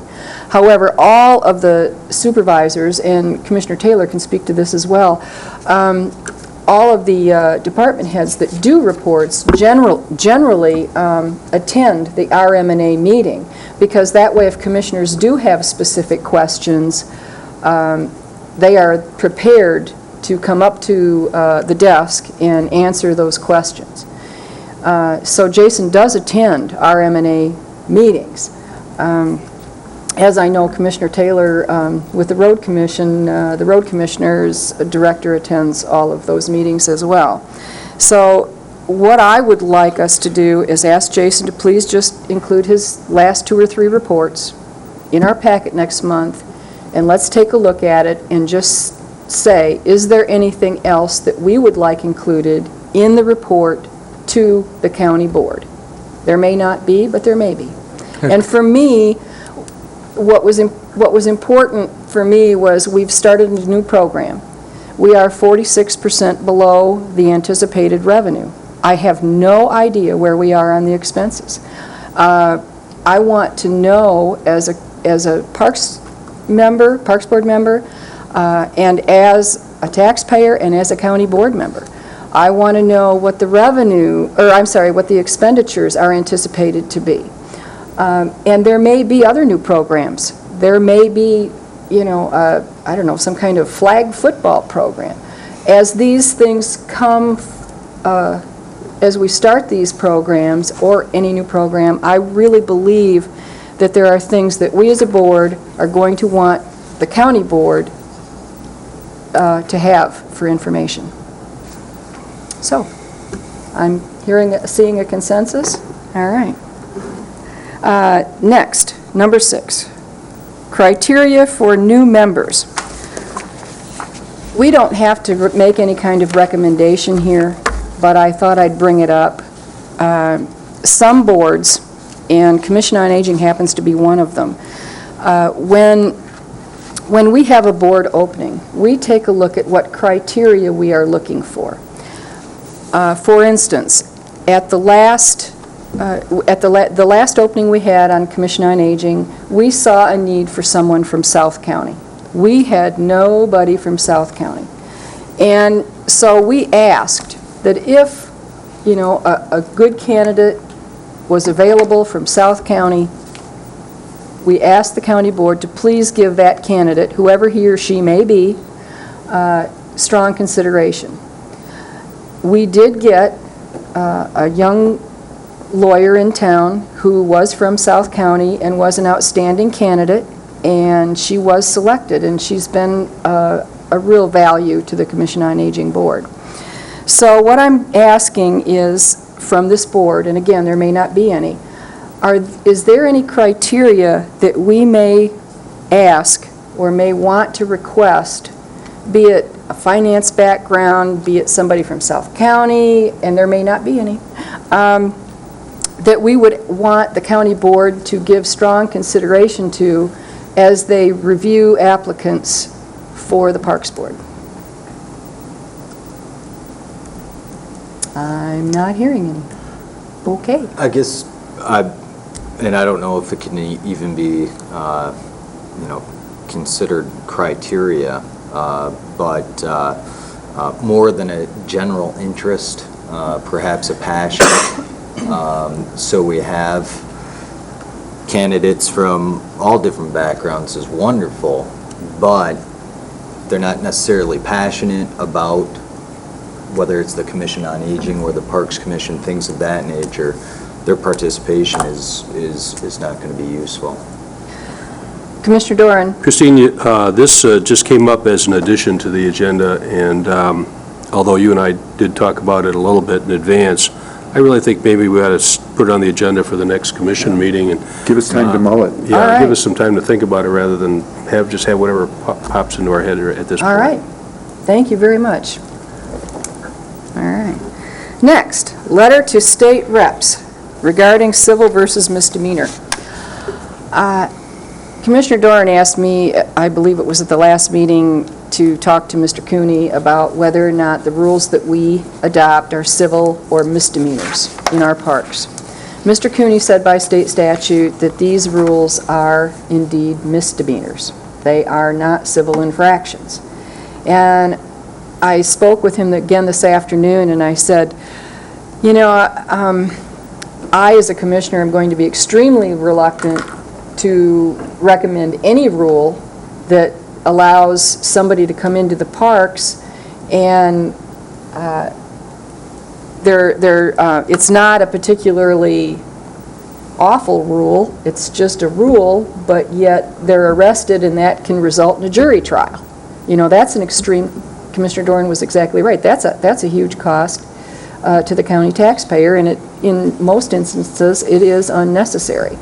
So what I'm asking the board for this evening is a motion to allow me as chair to send a letter to Representative Schmidt and Senator Allen requesting that they consider legislation to review that statute and perhaps introduce legislation that will allow parks commissions to have civil infraction rules. I'll make that motion. Is there support? Support. Further discussion? All those in favor, aye? Aye. Opposed, same. All right. Number 8, resignation letter. This was again a result of this afternoon's conversation with our legal counsel, Bob Cooney. Bob Cooney was telling me, and this came up at a Commission on Aging meeting, actually it came up afterwards, that all boards are considered official boards of the county. And the only reason I put this on the agenda is because I would like it into the record. The official record keeper for the county is the county clerk.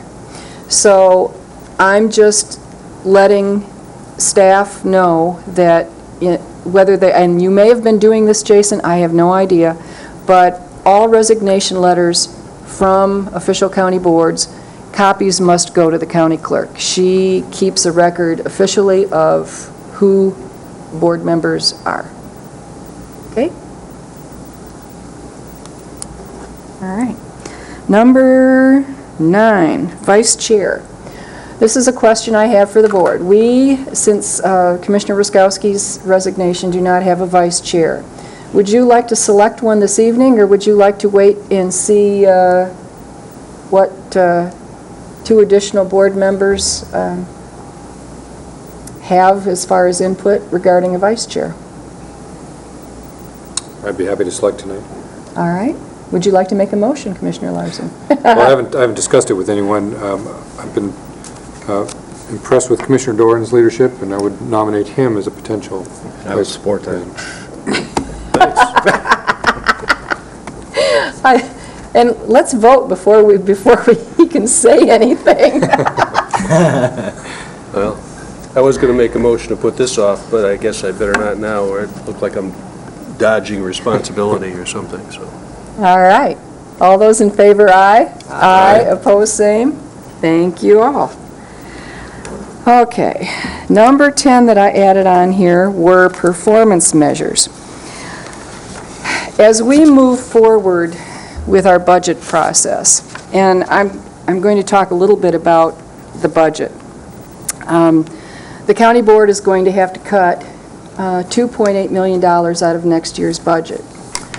I am doing a budget presentation based upon some forecasting numbers based on historical data that I'm going to present it to Ways and Means.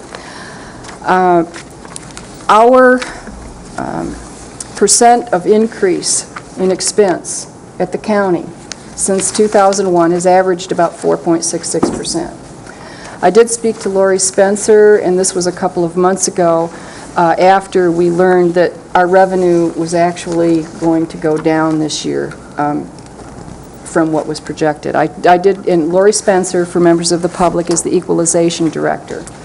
And I asked her, based upon her experience, what she thought next year was going to bring. And she said she thought next year was also going to bring a reduction in revenue. The expenses, unless they're addressed, when you chart it, the general fund will be out of money at this rate by the end of 2012. Now, the county board is going to address next year. I don't know how conservative the county board will be about next year. I do know that the administrator is talking about budgeting for outcomes in 2012. One of the things that we are going to start looking at is, and we are going to, as budgeting for outcomes comes to fruition, we are going to be looking at what we can privatize. And that may mean closing a facility and letting the private sector do it. That may mean selling a facility. And I'm not necessarily talking about the pool or the Twin Lakes or anything like that. I'm just saying that we are going to have to look at these options countywide. So we're going to have to look at what we can privatize. We're going to have to look at what we can lease out. As we do the ice arena, Howe Arena. The county receives $8,000 a year. I think it's $8,000, isn't it, Jason? $8,000 a year, and we truly have little or no expense. So that's an example of a lease. Or we can contract services. And when you contract services, you limit the contract. You may say, okay, you must be open to the public 6 hours a day, and then you bid out the contract service based upon that. When you lease out a facility, you don't specify. So I want to make that clarification. At least that's the clarification in my mind.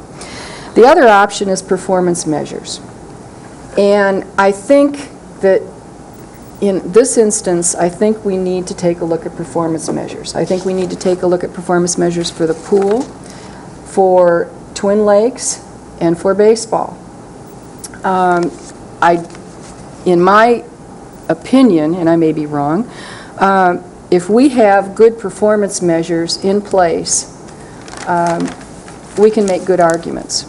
It also is going to benefit staff. I know in the Lutra report, one of the things that is a goal is the contribution margin of swim lessons.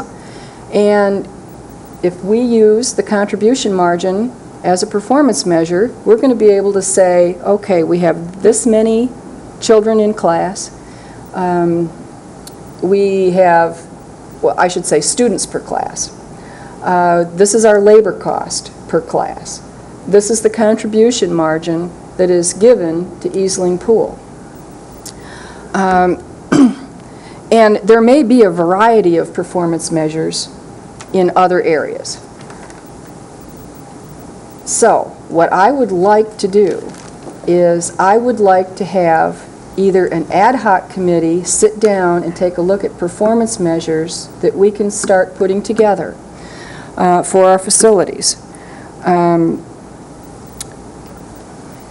If we don't have an ad hoc committee, I'm asking for the board's permission to sit down with staff and develop some ideas for performance measures.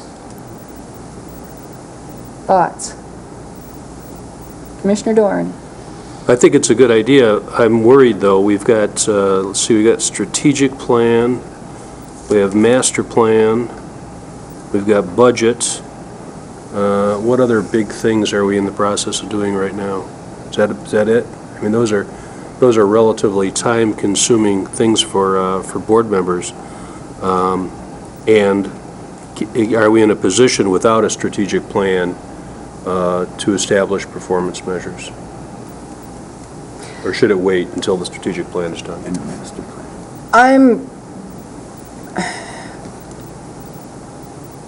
I really don't think Well, first of all, I think they're going to take time to develop.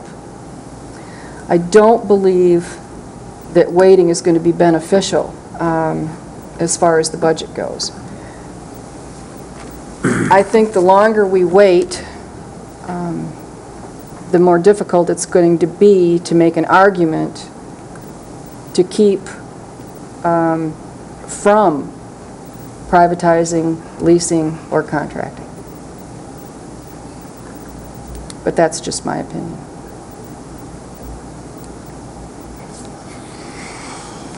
And I'm certainly open to having the board disagree with me. It's happened before. Commissioner Karstens? Well, I just, it wasn't recent, but it was sometime within the last year and a half. I read a rather extended article on the fallacy of the efficiency of privatizing and also the destructiveness. And so remembering that when it comes up as a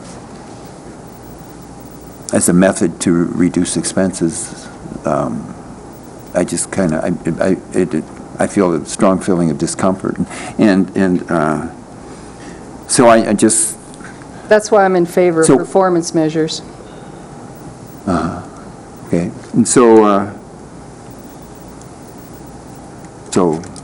And we do have some that are already outlined for us.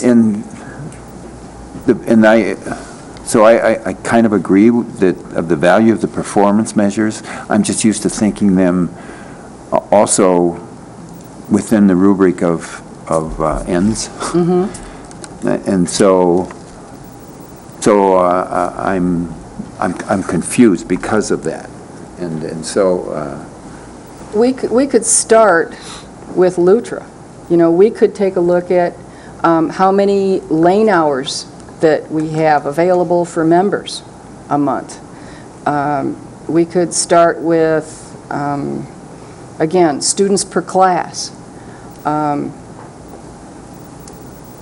canceled classes. I mean, I'm just tossing some ideas out there. I would like to receive a report on contribution margin, because that is a goal in the Lutra report. I would like to know how we're doing on that. But if the board doesn't feel that performance measures are beneficial, we will move on. Well, Commissioner Larson?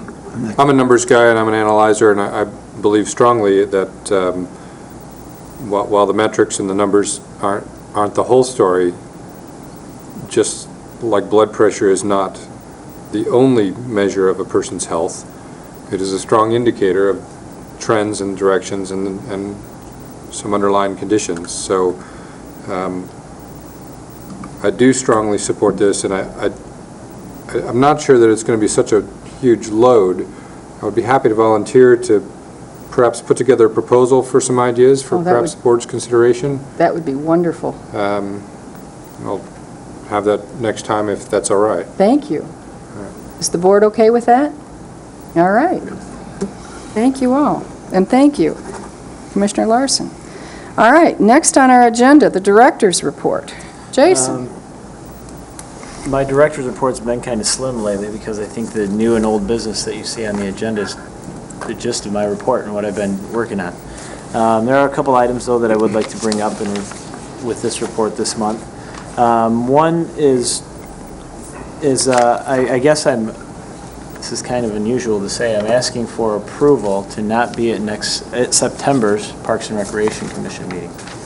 The reason being as the Vice President and 2011 Conference Chair, the Michigan Recreation and Park Association Strategic Planning, their annual strategic planning is occurring during our next Parks and Recreation, our September Parks and Recreation Commission meeting. Our biggest revenue within MRPA is other than memberships, is the conference, the annual conference, which will be held in February 2011 at the resort. As well as being vice president, it would be beneficial for me to be there, and I wanted this commission's input. I'm confident that Kim would be able to address the issues on the agenda, and I wanted this board's input in regards to Kim filling in for me next month, in September, so I can attend the strategic planning, and just looking for your thoughts on this. I'm very supportive. I think the fact that the next year's conference is coming to the Grand Traverse Resort, I think that's a wonderful thing. You know, it's bringing dollars into our community. There's a focus on parks and recreation. And I appreciate the fact that Jason would ask for approval of the Parks Commission. I don't know that we need a motion, but I'm fully supportive. Anyone else? I think it's a great idea. Commissioner Larson? I certainly support Jason attending the meeting that he needs to go to. I guess really it's just on a bigger picture, it's a way in what is important is to being here. Is it more important that we give him permission to leave, or should we move our meeting? Some meetings, I guess, are more benign in nature, and his presence isn't as critical. However, sometimes, it's difficult to predict. His absence would be painfully felt since he's the director. I mean, I didn't add in that as an option. I'd be willing to do that as well if the board is willing to do so. I was trying to find a easier way to meet the need. Commissioner Doran? I like that idea of Al's. I noticed that the 16th of September is the third Thursday. The fourth Thursday is the 23rd. I would suggest we just move the meeting to the 23rd. So we have to make sure that the All room is right. available and everything? Is that a motion, Yeah, or? we may have to make sure that this room's available, and if not, Well, we'll be able to find a location. yeah, Jason, I mean, if this room is not available and we can't televise live, we can have the meeting taped and we can show it at a later time. Okay. Is everyone okay with the 23rd? All right. We have a motion to move the meeting on the 23rd. I'll make that a motion. Support. All right. All those in favor, aye. Aye. Opposed, same. Motion carries. I'm sorry, I didn't get the support. I did. Oh, okay, thank you. I appreciate that, Commissioners. Thank you. All right. 2011 budget, Jason. The 2011 budget, just so you're all aware, the budget has been kind of a ever-changing thing with direction from the Board of Commissioners and County Administrator's Office.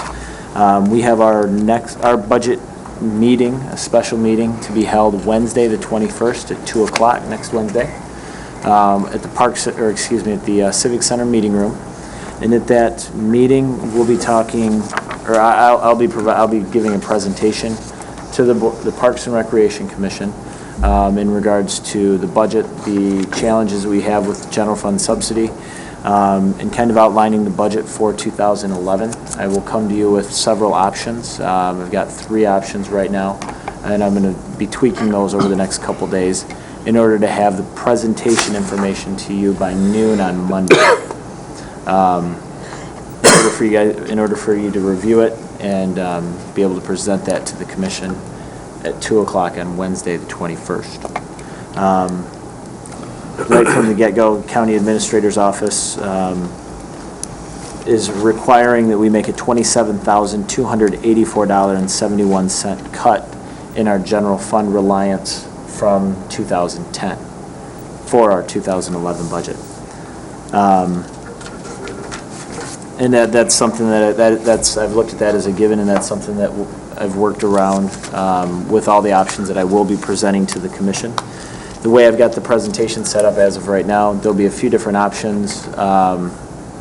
It's looking like 4, maybe 5 options, and there will be an opportunity to mix some of those options, and the spreadsheet I've got set up is dynamic enough that I can make the changes and you guys can see the impact of those.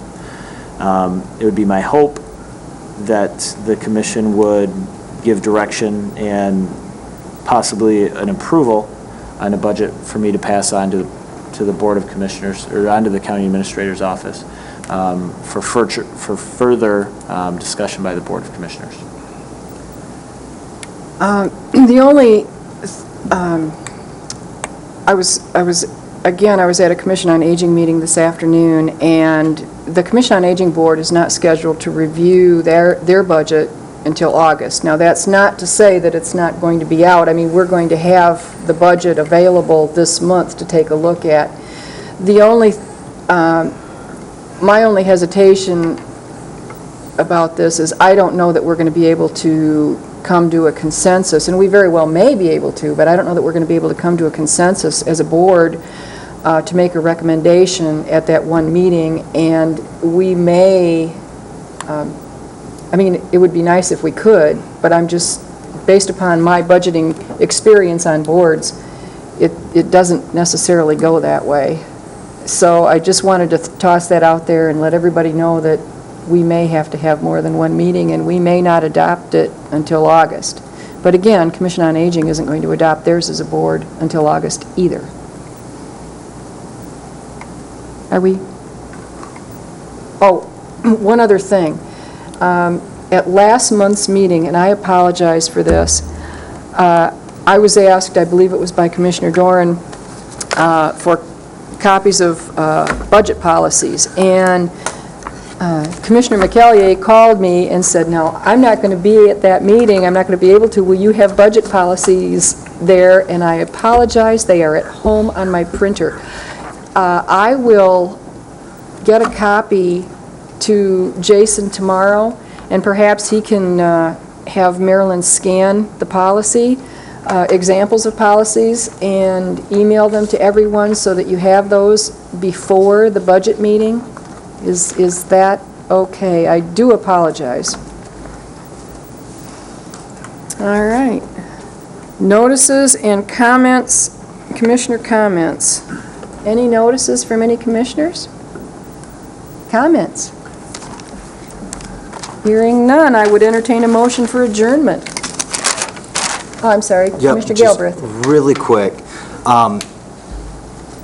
the financials that are in the packet monthly, are these prepared by the county finance, or is this? Yes. It is, okay. Yes, it's a computer system. Okay. And, you know, Jason does pretty much, I think, when he furnishes these reports, what other directors do, and I may be wrong, you can correct me.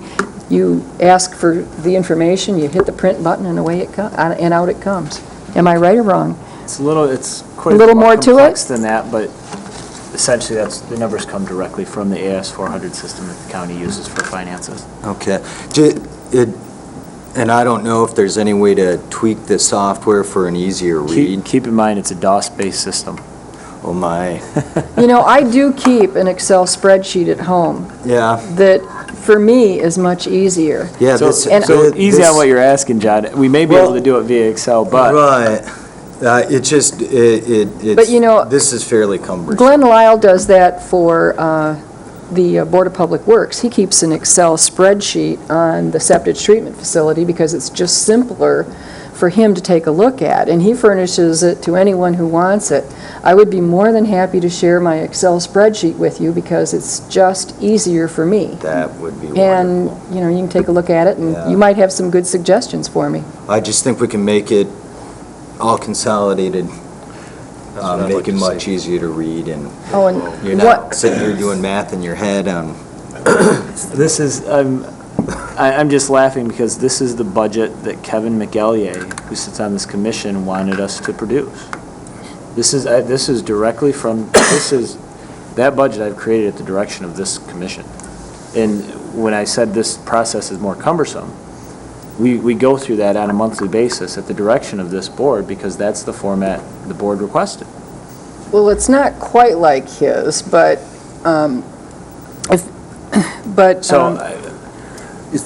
It's up to the commission. But I think we can get the same exact information that's here. I've got and an a much Excel, I've more got an Excel organized, spreadsheet that I keep, and mu- I would more- be happy to bring it and, more of a income you know, I statement plug the type numbers in looking. every month, and Okay. it's helpful to me, and I'm Yeah. certainly more than willing to share it. Commissioner Karstens? Isn't this system cumbersome then as well for Yes. all the other departments? Yes. And so, I think I can answer that fairly, yes. so why are we staying with it? It's not my decision. It's not a board policy decision. Yeah, right, okay. How's that for an Yeah, answer? very good. Cool, but anyway, it just seems strange that, because it seems like it makes his job more difficult and must make everybody else's job more difficult Well, I think, to plan and to to a certain understand. extent it does. Jason, when we have our budget hearings, will you please be prepared to talk expense on baseball? The number you're looking for, it looks like our expenditures for baseball are going to finish out at about $28,000. Thank you. All right. So is that what you're looking for Yeah. baseball? Yeah. That's a projection. We've got 3 weeks left in the season. And I understand, it's just a projection. All right. Motion to adjourn? So moved. Is there support? Support. All those in favor, aye? Aye. Opposed, same. We're out of here.